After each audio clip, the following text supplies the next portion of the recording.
जब हम मंदिर जाते हैं तो मंदिर की पैड़ी या सीढ़ियों पर बैठते हैं, लेकिन हम में से कुछ लोग यह नहीं जानते कि इसके पीछे की क्या परंपरा है। आजकल लोग मंदिर में बैठकर बहुत से नैतिकता, धर्म और राजनीतिक संबंधी बातें करते हैं, परंतु यह प्राचीन परंपरा एक विशेष उद्देश्य से बनी है। शास्त्रों में लिखा मिलता है कि मंदिर की सीढ़ी पर बैठकर हमें एक श्लोक का वाचन करना चाहिए, और यह श्लोक है, अनायासेन मरणम बिना देनेन जीवनम देहांत तव सानिध्यम देहि में परमेश्वरम। इस श्लोक का, हे भगवान, बिना तकलीफ के हमारी मृत्यु हो और हम कभी भी बीमार होकर बिस्तर में पड़े पड़े कष्ट उठाकर मृत्यु को प्राप्त न हो, चलते फिरते ही हमारे प्राण निकल जाएं, पर वसता का जीवन ना हो, मतलब कि हमें किसी के सहारे न रहना पड़े। जैसे कि लकवा हो जाने पर व्यक्ति दूसरे पर आश्रित हो जाता है, वैसे परवश या बेबस ना हो। ठाकुर जी की कृपा से बिना भीख के ही जीवन बसर हो सके। जब भी मृत्यु हो तब भगवान के सम्मुख हो। जैसे भीष्म पितामह की मृत्यु के समय स्वयं ठाकुर जी उनके सम्मुख जाकर खड़े हो गए थे। उनके दर्शन करते हुए भीष्म पितामह के प्राण निकले थे। हे परमेश्वर, मुझे ऐसा वरदान दे। यह प्रार्थना ही ईश्वर के समक्ष करना चाहिए। इसलिए कहते हैं कि निजी स्वार्थ की वस्तुओं को मांगने से बेहतर है कि भगवान से हमें यह वरदान मांगना चाहिए, जिससे हमें अंत समय में भी किसी भी प्रकार का कोई तकलीफ ना हो।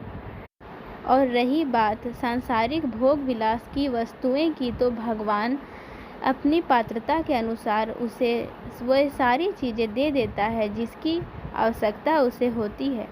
इसलिए हमें प्रार्थना में इन सब चीज़ों को मांगने में समय गंवाने से अच्छा है हम भगवान के समक्ष जाने की कामना करें और उनके चरणों में रहने का आशीर्वाद प्राप्त हो सके। दर्शन करने के बाद भगवान के समक्ष बैठकर यह प्रार्थना अवश्य करनी चाहिए। यह प्रार्थना है, याचना नहीं। हम सभी ईश्वर से प्रार्थना करते हैं। प्रार्थना का विशेष अर्थ होता है विशिष्ट, श्रेष्ठ, अर्थात निवेदन। ठाकुर जी से प्रार्थना करें। और प्रार्थना क्या करना है, यह आपको स्वयं ही सोचने की आवश्यकता है, क्योंकि प्रार्थना में आप जो भी कुछ कहते हैं, ईश्वर के समक्ष बैठकर उनके पास अपनी मन की बातों को कहते हैं, वह प्रार्थना भगवान के पास सीधे तौर पर जाता है। इसलिए भगवान से हमेशा अपनों के जैसे बात करें, जैसे कि आपका परिवार हो। इस प्रकार भगवान से प्रार्थना करने से वह अवश्य ही आपकी प्रार्थना सुनते हैं। जब हम मंदिर में दर्शन करने जाते हैं तो खुली आंखों से भगवान को देखना चाहिए, निहारना चाहिए, उनके दर्शन करना चाहिए। कुछ लोग वहां आंखें बंद करके खड़े रहते हैं। आंखें बंद क्यों करना? हम तो दर्शन करने आए हैं। कभी भी मंदिर में ईश्वर के दर्शन करने जाते हैं तो आंखों को बंद करके खड़े नहीं रहना चाहिए, अर्थात भगवान को अपनी खुली आंखों से देखना चाहिए, उनके रूप को अपने मन में बसाना चाहिए। और जब आप दर्शन कर बाहर निकलते हैं तो उनके स्वरूप को आंखें बंद करके खड़े होकर उनके स्वरूप को निहारना चाहिए, अपने मन में देखना चाहिए, जिससे आपको परम शांति की अनुभूति होगी। भगवान के स्वरूप का, श्री चरणों का, मुखारविंद का, श्रृंगार का संपूर्ण आनंद लेना चाहिए। आँखों में भर लेना चाहिए, उनके स्वरूपों को दर्शन करना चाहिए और अपने मन में, मस्तिष्क में भगवान के सुंदर स्वरूप को बसा लेना चाहिए, जिससे आपके मन में सकारात्मकता का संचार होगा और आपको परम शांति की अनुभूति होगी।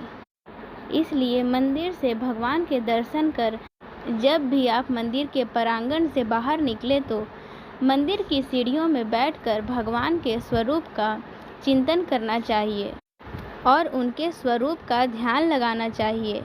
और यदि आपको उनके स्वरूप स्पष्ट रूप से ना दिख पाए तो मंदिर में वापस से जाकर भगवान के दर्शन करें और भगवान का दर्शन कर अपने नेत्रों को बंद कर भगवान की वापस से स्वरूप को देखने की कोशिश करें और जब आपको भगवान का स्वरूप अपने आप में दिखाई पड़े तो आप अपनी प्रार्थना को वापस दोहराएं। ऐसा करने से आपकी प्रार्थना जल्दी ही भगवान सुनते हैं और आपकी सारी मनोकामना पूर्ण करते हैं। इसलिए ऐसा कहा जाता है कि मंदिर में भगवान के दर्शन करने के बाद मंदिर की सीढ़ियों में बैठकर भगवान से अपने सुख शांति और अच्छे स्वास्थ्य की कामना करना चाहिए। और मंदिर में बैठकर ऐसी प्रार्थना करने से वह आपको आपकी पात्रता के अनुसार वह सारी चीज़ें दे देते हैं जिनकी आवश्यकता आपको होती है।